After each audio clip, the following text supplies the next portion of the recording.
magmukbang ako, magmukbang. Ayan. Ewan kung kaya ko ubusin. Try lang naman. Pata yan. Niluto ko lang ulit. Nilagyan ko ng gulay. Then, hinog na saging. Nilaga lang siya. Kasi parang kulang pa sa luto. Kulang sa lambot. Binili ko lang yan. Nakakasawa na kasi yung Jollibee na Chicken Joy. Kaya bili ako niyan, pata. Kaso na hindi ako na satisfied sa luto ba. Niluto ko ulit. Nilagyan ko ng gulay. Nilagyan ko ng saging.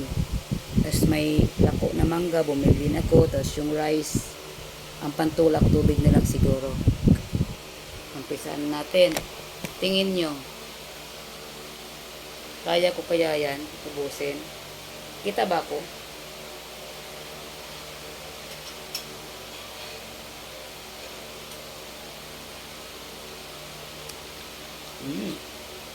Lasang nilaga. Nilaga nga siya guys. Nilaga. Tapos may sausawan ako. Kalamansi sili.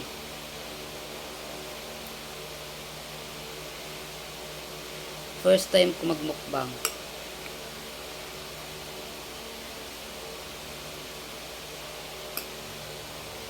Mahirap kasi pag tumanda na naghanap na ng sabaw or gulay. Ito naman tayo, kahit inuubo na, kain pa rin ng mangga. Kain tayo guys, kain. Kahit iba ng boses na matanda. Magkutsara ko yung kumakamay.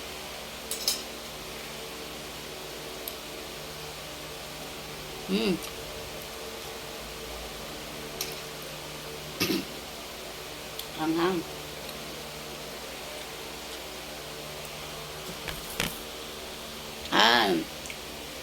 Luya ata yung nakain ko hanghang.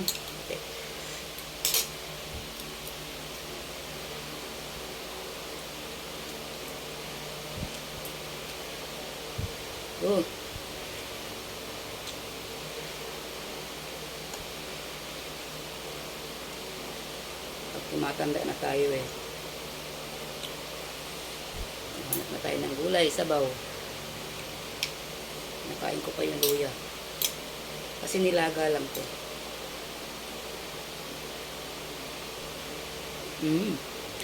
Up.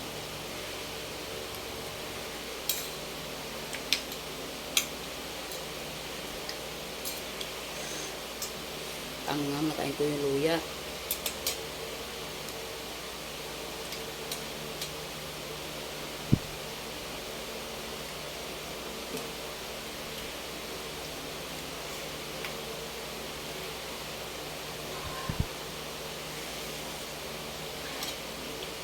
Napadami yata yung kanin ko.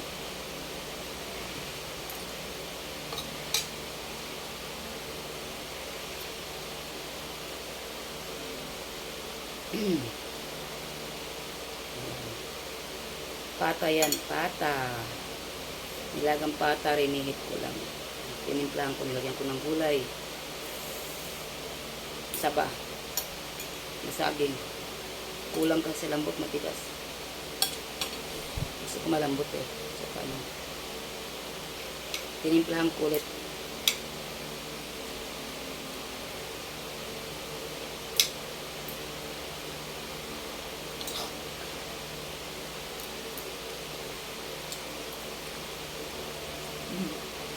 Niluto ko ulit.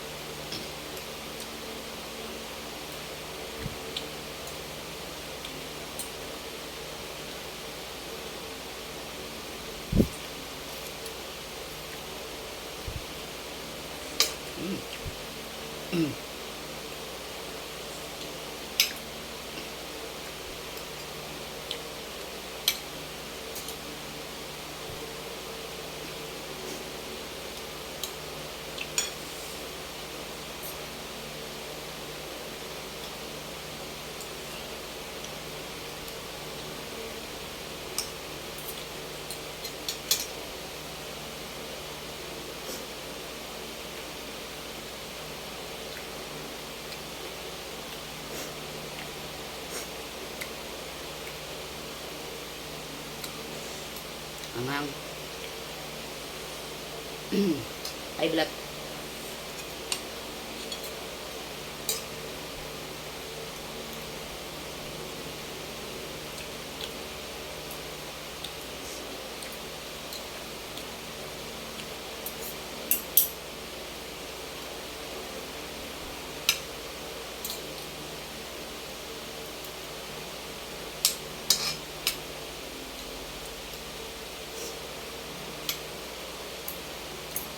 Huwag may naglako ng mangga.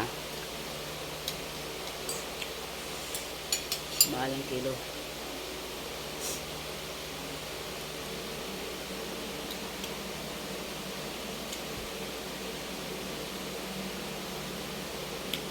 $150 ang kilo. Wala naman sa kilo. Binili ko. Namiss ko eh.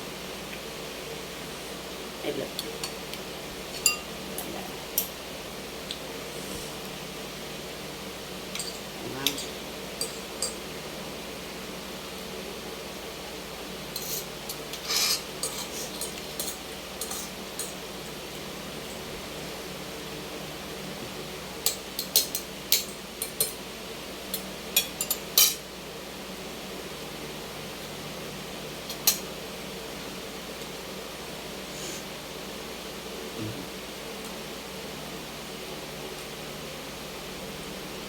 Eh, may ano taba ayaw ko. May ano siya, oh. Tawag nun. Anghang.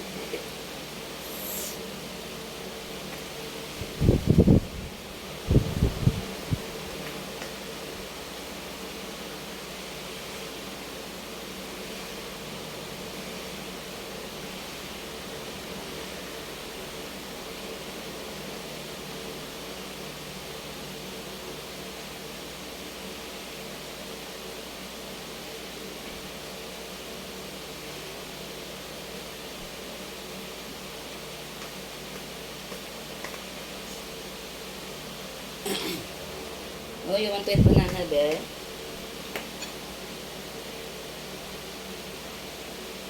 Oh.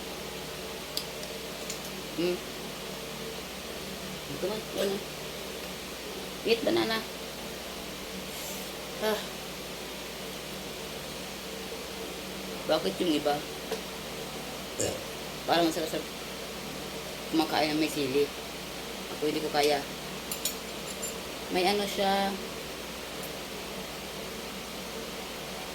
May blood dito. Bulalo. Ano ba tawag niyan? Yung ano? Yung sa ilalim ng buto. May tawag dun eh.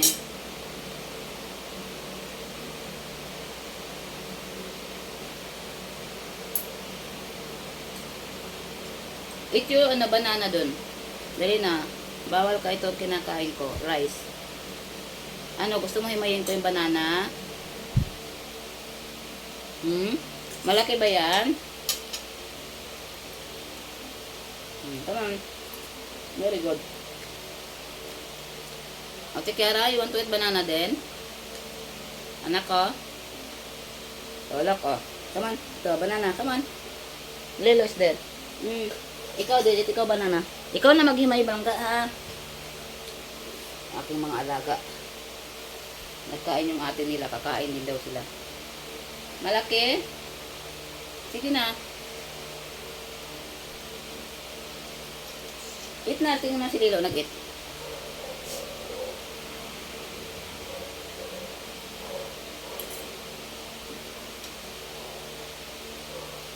Hinog ka na sa aking anak. Kaya, Kiara? Kaya? Lilo mo dito, anak. Dito, sopan. Dito, anak. Dito. Okay. Masog nung. Sabi kayo, ate. Very good lang ka. Very good naman talaga si Lilo, eh.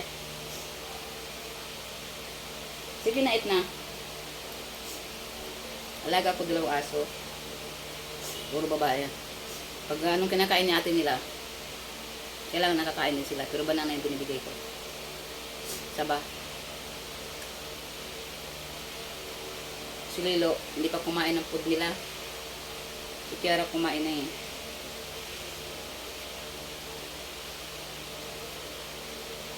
Angang.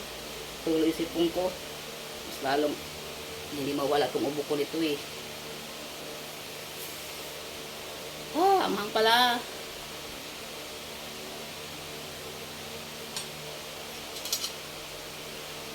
Ano nga yung tawag dun sa ano? Ito, ano tawag dito? Taba, baka ma-high blood ako nito. Matanda na ako eh. Ano nga tawag nito? Kinakain nila to eh. Pero natakot ako, baka ano, ma-high blood ako.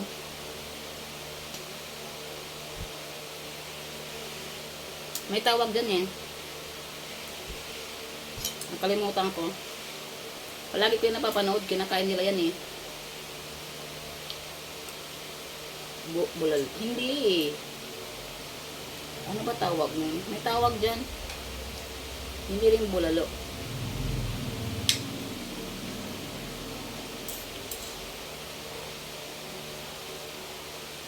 Mm.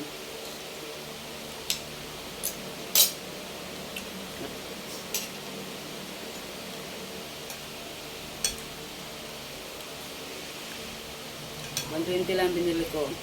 Ulam. Nire-hit ko lang ulit. Pinakuluan ko. Ito na siya. Nilagyan ko lang sa saging sa ano. Pitsay.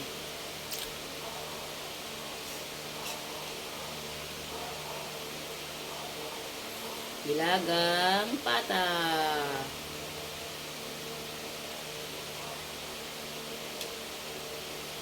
O, diba? Malambot na malambot siya. Kanina kasi medyo matigas. Hindi ko gusto yung ano. Parang hindi ako satisfied sa pagkaluto ba.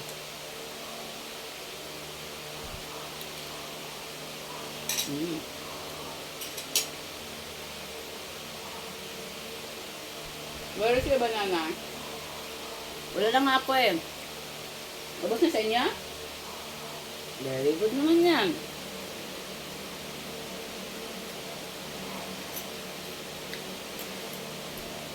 Yung mga nagmumukbang parang ano, nakakaingit sila kumain. Yung tipong kahit walang sabaw, tumihigot sila. Pero pag ikaw na rin pala, pag ikaw na magano kakain, sa bagay nabusog din kasi ako eh. Nakakadalawang tasang kape kaya kanina, tapos bali 30 na pandesal, 30 pesos. Ano nang kinain ko agahan.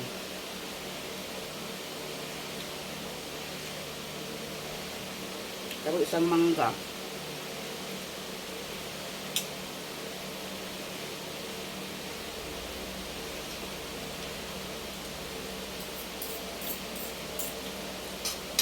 Nagutom kasi naglaba.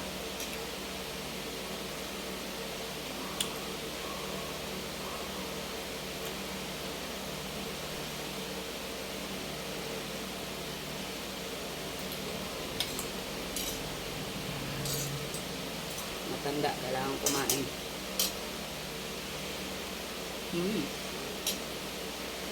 Sarap.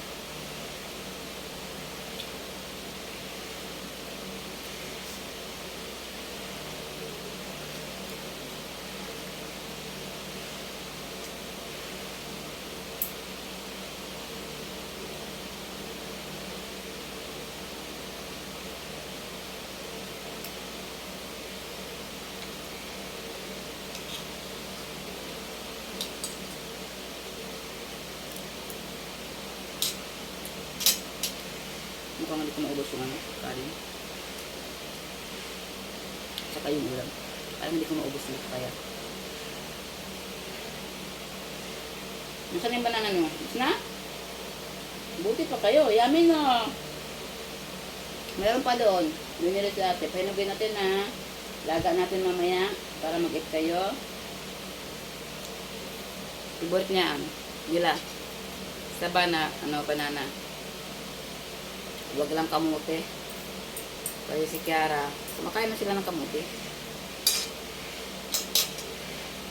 Yung isa kasi si Kiara pala utot. Sino mo utot? Di ba ito ba eh? Kaya hindi mo anuhin kung aso ba to o tao to eh. Pag tumatabi, may maamoy ka na lang bigla eh. Nak mo, tingin ka kay ate lang ga. Uy, kinakausap kita. Tingin ka kay ate. Naka-smile pa eh. Nakaubos na isang banana. Anak, Lilo.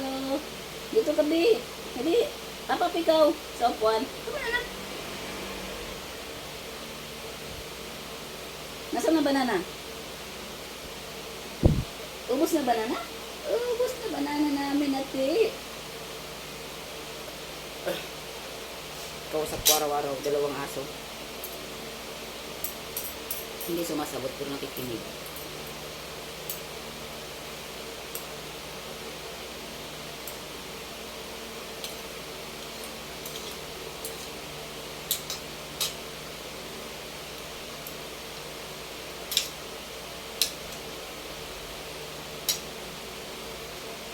Dito na nga. Atap. Dito ka lang ka. Dito ka. Sit dito. Ay, lipat ka ate. Anghang. Busog na ako.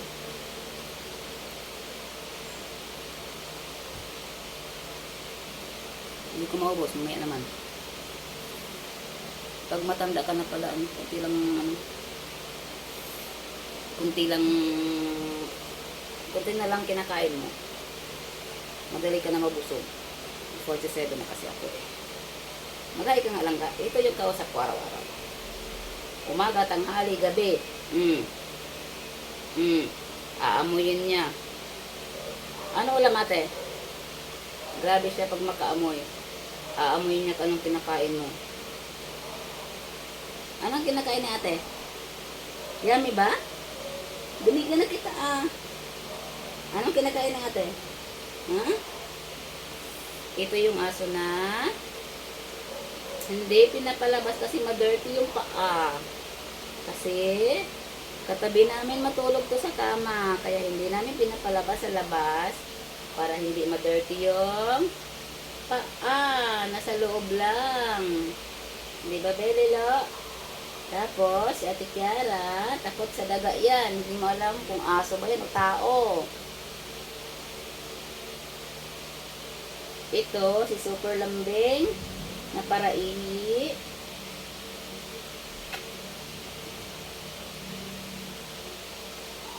Magpinis na ako mag-eat. Hindi pa ako tapos nagkain lang ga. Hindi pa ako tapos nagkain. Doon ka muna, mag-play ka muna doon. Play kayo natin Kiara, dali ko. Hindi pa tapos si ate nag-eat. O, dito ka muna sa upuan. Hindi pa ako tapos nag-eat.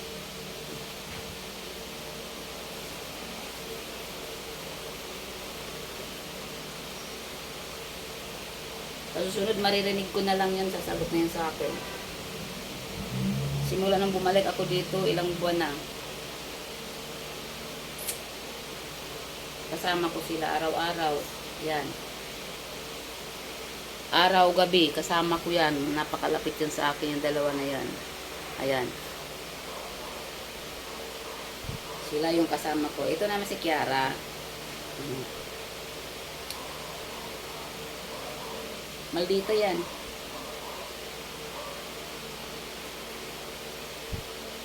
Habang medyo tumatanda siya, nag-iba yung ugali niya.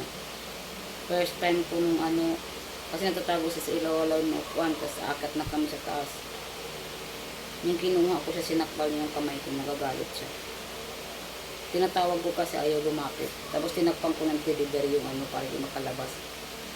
Tapos nung pagbaba ko, inuuna ko yung isa inakyat sa aircon kasi sa aircon yan sila tutulog katabi namin sa kama.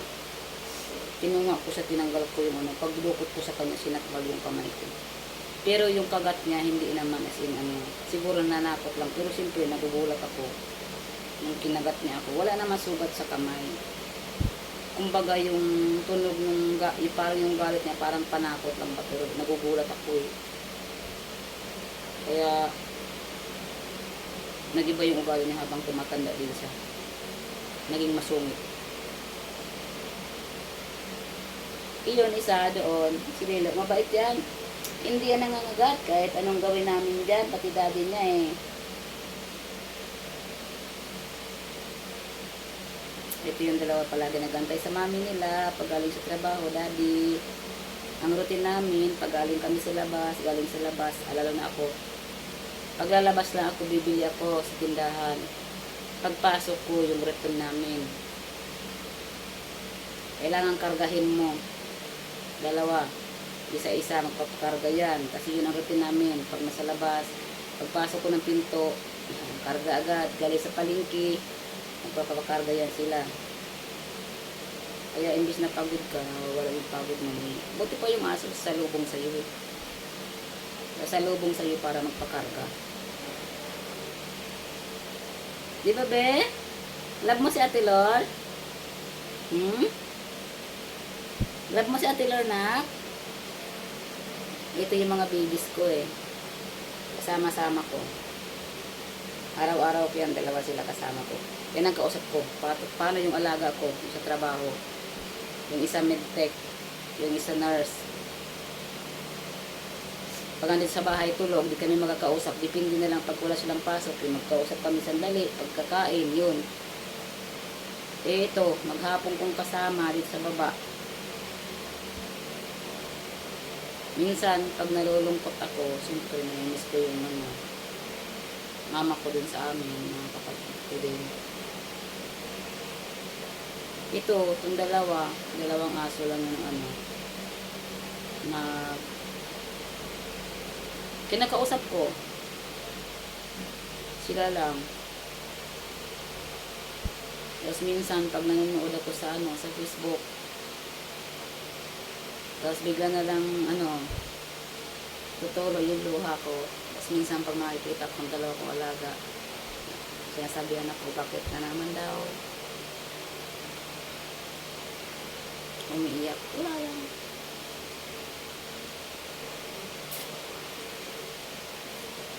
Busog na ako, naiyak na naman ako. Naalala ko lang kasi.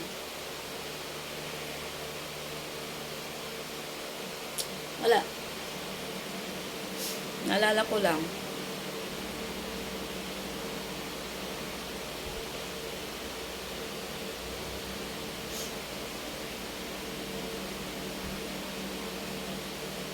Nasa huli naman yung pagsisisi. Kasi dati pa ako sinasabihan ng mga boss ko na mag-ipon ako. Kasi hindi ako mag-ipon. Dati. Lagi yung sagot ko naman kasi nagtrabaho ako sa mga. Hindi nag-ipon ko ako, bigay-bigay. Tapos yung ako nawalan. Akong kawawa. Hindi ako sanay. Kaya dapat kayo mga bata, kasi mga kapanood ito kung saan ito makakarating. Pag manrabaho kayo, ibigay lahat. Magtira kayo para sa inyo, mag-ipon kayo. Kasi nasa huli ang pagsisisi. Sa mga tinulungan ko, hindi naman ako hindi ako nanunumbat. Pero masakit lang. Pag-alalahanin mo. Yung ikaw yung kailangan nila, andyan ka. Tapos yung ikaw naman nangangailangan. Nakakarinig ka pa ng masama na sakit. Na salita. Kasi ako, nagsimula kong trabaho, 70.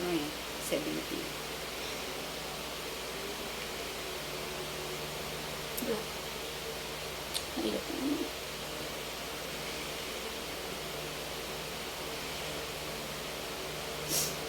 Tapos ang trabaho ko ng bahay, graduate yung mga alaga ko. Una kong alaga, 3. Nakatapos na sila. Umalis ako sa kanila pero may kapalit na kumbaga umalis ako kasi ako lang nag-isa, lipat ng ibang bahay, naghanap ng ibang trabaho. Hindi ko sila iniiwan na walang kapalit, may kasama pa rin sila katulong kapalit. Tapos pag wala na naman, pag kinukuha ko ni Lola, bumabalik na naman ako hanggat sa tumagal talaga sa kanila. Nakatapos sila. Architect, physical therapy, tapos engineer. Tapos sumunod naman yung inalagaan ko, yung 2. Bata pa yun. Kasi nung nagpunta sa kanila, si Ate Cory, dalaga pa. Tapos yung inalagaan ko ngayon, yung dalawa. Hanggat, hanggat sa ano, elementary hanggang makatapos din. Yung kasama ko yung lola nila. Hanggang sa nawala si lola, kami lang yung mga bata. Nakatapos na rin. Kaya nung nakatapos na sila, higpit ka nurse. Kaya nung nakatapos na sila, nagpaalam ako sa boss ko na alis na ako. Tapos kinuha ako ng dati kong alaga. Nagtrabaho sa restaurant nila. Naksan Wings. Trabaho ko doon, tingin-tingin muna, mahugas ang pinggan sa kusina, magbili ko ng mga kulang. Kasi ngayon may-ari, alaga ko. Tulong-tulong hanggang sa natutok magluto. Tapos sinuturuan ako ng boss ko na cashier. Hanggang sa nagiging crew. Hanggang sa naging all around na ako. Kasi alam ko na lahat. Ayun. Cashier. Nag-cook, maghugas, waitress ka. Basta sa'yo na lahat. Doon ako natuto. Nawala yung pagka-mahiyain ko. Nakakapagod pero nag-enjoy naman ako. Doon. Sinasabihin din nila no na Ate Lor, mag-ipong ka. Wala, hindi pa rin naibinit. Pero bigay-bigay, hindi natira. Naranasan ko yung yung pandemic. Yung nagsara yung namin. Sara yung store ng boss ko kasi wala din sila. Nag-abroad na sila yun. Humina kasi. Ayun, umuwi ako sa amin. Yun na. Akala ko okay na. O baka hindi na lang ako sanay ba? Lalo na walang unli wifi doon. Nasanay tayo may wifi. Tapos palagi brown out. Tapos yun, pag wala kang pera, hirap talaga. Hirap ng buhay. Yun lang. Kwento ng buhay ng hindi ko na naubos yung pagkain ko.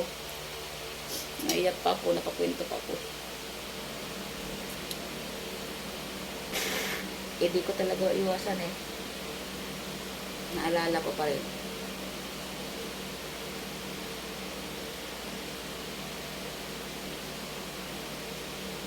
Yun. Hirap ng buhay. Kaya kung mag-asawa ka, tapos tira ka man lang sa maliit na kwarto. Parang hindi ka makakatulog. Tapos CR ko muna. Ayoko. Hindi ko kaya. Nag-rent man ako dati pero may sariling CR. May isang kwarto, may kunting sala. Sipag ko muna ng CR, ayoko. Hindi ka malaya pag may ko muna ng CR. Palagi maganda yung mag-rent ako yung sarili mo yung CR.